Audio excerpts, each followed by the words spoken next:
कहा जाता है कि एक बार दक्ष प्रजापति ने भगवान शिव का अपमान किया और शंकर जी को यज्ञ में नहीं बुलाया। माता सती जलकर भस्म हो गईं। जब माता सती जल गईं तो शंकर जी ध्यान में डूब गए। तब एक राक्षस हुआ और उस राक्षस ने भगवान ब्रह्मा से वरदान मांग लिया, ब्रह्मा जी से, कि मैं शिव के पुत्र के हाथ मरूं। वह राक्षस जो था बड़ा भयानक, बड़ा दुष्ट राक्षस था। ब्रह्मा जी से उसने वरदान मांगा कि हम शिव के पुत्र के हाथ मरें, वरना हम मरे ही ना। अब तो बड़ी समस्या हो गई।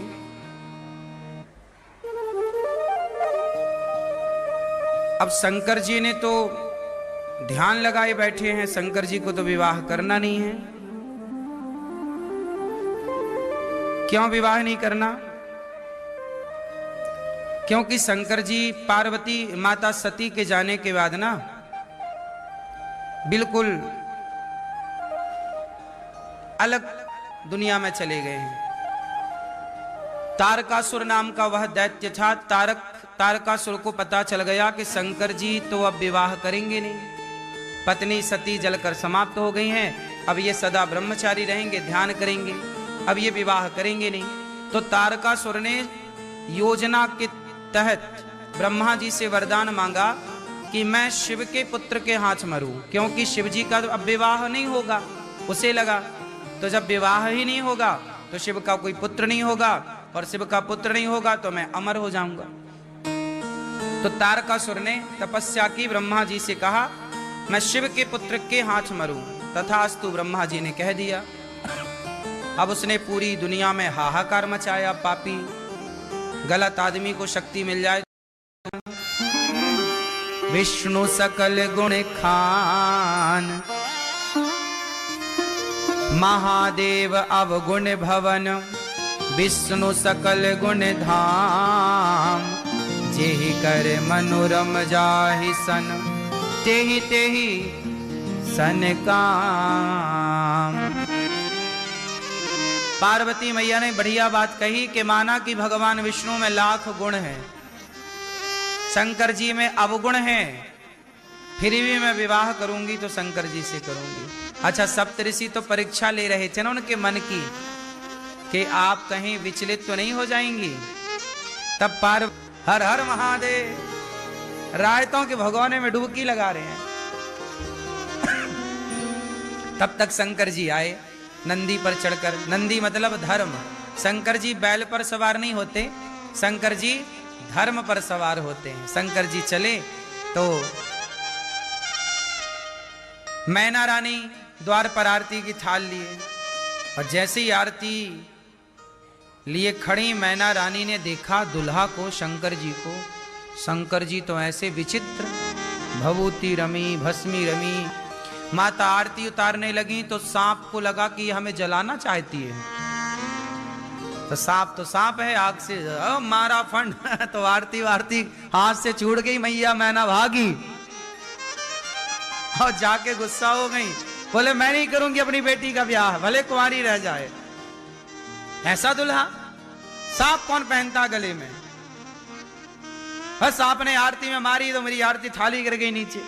अब मैं नहीं करूंगी ब्याह। तब नारद जी आए समझाने, मैया ये साक्षात शिव है। मैया बोली कोई हो मैं ब्याह नहीं करूंगी, छोरी सदा कुंवारी रहे। तब माता पार्वती आई, मैया मेरी प्रसन्नता इन्हीं से है, ये भोलेनाथ हैं। तब जाके सबने समझाया कि ये कोई सामान्य पुरुष नहीं है, भगवान हैं, ये शंकर हैं। तब मैया को जान में जान आई गुष्ठी। क्यों मैया, सत्य क्या है? आप बताओ भैया, सत्य क्या है? सत्य किसे कहते हैं? मैया बताएंगी, हमारी चश्मा वाली मैया। मैया आप बताओ सत्य किसे कहते हैं? पीली मैया सत्य किसे कहते हैं? मैया सत्य किसे कहते हैं बताओ आप पीली मैया? हैं सबको सत्य किसे कहते हैं? मैया सो रही है लाल वाली? मैया राम राम, नींद आए तो बताइयो, लोरी सुनाएंगे। सत्य किसे कहते हैं? भगवान को। संसार को क्या कहते हैं? सत्य के झूठ। संसार सच्चा है कि झूठा है? बोलो, संसार कैसा है? संसार झूठा है। कैसे झूठा है? सिद्ध करो। संसार झूठा है कैसे? कैसे? क्योंकि संसार में परिवर्तन है। संसार में क्या है? जोर से। और जहां परिवर्तन है, जहां बदलाव है, वो झूठ है। सच में कभी बदलाव नहीं होता। आपके शरीर में परिवर्तन है कि नहीं? लड़का मेरा है, बेटी पकड़ में, अरे बेटी मेरी है। पति पकड़ में आए, अरे पति मेरा है। तभी वो चला गया भगवान के घर, कोई तो पकड़े थे, आपको लगा ये तो मेरा है, तो चला कैसे गया? बीच में लोग साथ भी तो छोड़ देते हैं, चाहे पति हो, परिवार हो, बेटा हो, बेटी हो, कौन नहीं गया? हमने पकड़ लिया था, हमने पकड़ा था, पर हमारी पकड़ में कोई आया ही नहीं। इसलिए क्यों भैया? सत्य क्या है? सत्य क्या है? सत्य है केवल परमात्मा। नाम भी पाए, पैसे भी पाए, पर सब कुछ पाके भी क्या पाए?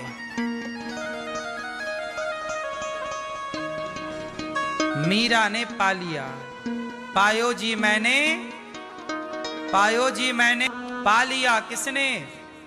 मीराबाई ने। मीरा ने किसे पाया? परमात्मा को पाया, कृष्ण को पाया।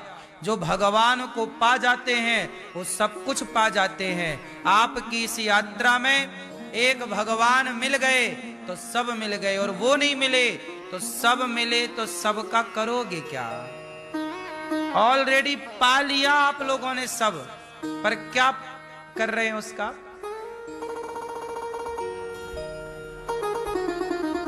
आपके कितने बार जन्म हो चुके हैं जरा मुझे बताओ मेरी मां? घर के पास हाथियों ने आक्रमण कर दिया, हाथियों का झुंड रहा होगा, तो हाथियों ने आया और पेड़ वेड़ तोड़ मरोड़ दिए।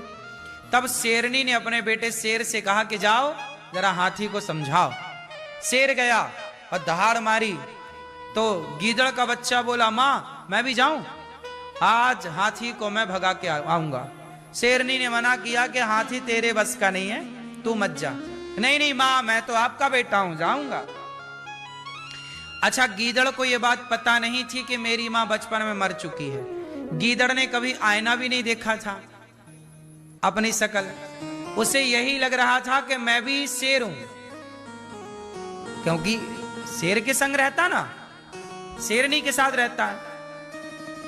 तो हाथी के झुंड के पास एक हाथी आगे बढ़ा, तो हाथी के पास गीदड़ गया, और गीदड़ ने बोला ए हाथी खबरदार भाग जा, आज मैं तेरे से लड़ूंगा।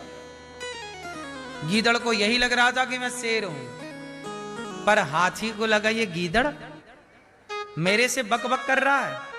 हाथी ने सूंड से उठाया, गीदड़ को घुमा के पटक दिया, तो गीदड़ लंगड़ाता लंगड़ाता घर आया। अच्छा, शेर गया, शेरनी का बेटा, उसने हाथी के ऊपर चढ़ के नौचा, हाथी भागा। शेर आया, हंसने लगा, मां ये गया था, हाथी ने इसको उठा के पटक दिया। शेर हंस रहा, उसका शेरनी का बेटा। இந்த அக்ஷய திருதியை நன்னாளில் உங்கள் வீட்டில் कौन सा अमृत श्रेष्ठ है? क्यों? परीक्षित जी से पूछा सुखदेव जी ने, सुखदेव भगवान ने, कि आप स्वर्ग का अमृत पी लो ना, अमर हो जाओगे, 7 दिन में मरने की झंझट खत्म, श्राप लगा है, पी लो स्वर्ग का अमृत। इंद्र बोले कि परीक्षित जी बोले, ना गुरुदेव, मैं स्वर्ग का अमृत नहीं पी सकता। क्यों? क्योंकि स्वर्ग का अमृत उसे भगवान मिल ही जाएंगे, इसकी गारंटी थोड़ी है। स्वर्ग के राजा इंद्र हैं, उस इंद्र को भी भगवान नहीं मिलते जल्दी। तो अरे कह रहे नथु खैरे की क्या स्वर्ग मिल जाएगा? लेकिन कराने वाला ग्रंथ है भागवत, कोई भागवत सामान्य नहीं। सोचिए, राजा परीक्षित जी ने स्वर्ग के अमृत को ठुकरा दिया, हमें नहीं चाहिए, ले जाओ।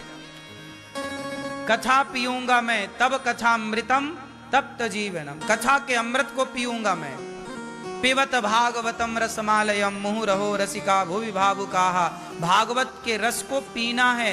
आप अभी कथा क्या कर रहे हैं? कथा आप सुन रहे हैं के अंदर, हम लोगों के अंदर कितनी दया थी कि हम चींटी को मारना भी पाप कहते थे। जो हिंदू चींटी को मारना पाप कहता था, आज यदि वही हिंदू मछली खाने लग जाए, मुर्गी के पंख नोचने लग जाए, तो क्या ये सही है? क्या ये जीव हत्या सही है? आप लोगों से पूछ रहा हूं, बताओ। क्या अपने स्वाद के लिए किसी मुर्गी के पंख नोचे जाने चाहिए? बोलो। कैसा स्वाद बना लिया है तुमने अपने जिह्वा का? ऐसा स्वाद क्यों? जिह्वा मांस की आदि क्यों हो? मांस तो पशु पक्षियों के लिए है। ईश्वर ने आपको शाकाहारी बनाया है कि जन्मजात मांसाहारी? बताओ, मनुष्य जन्मजात मांसाहारी है कि जन्मजात शाकाहारी? बोलो, कैसे? क्या प्रमाण है आपके पास कि मनुष्य जन्मजात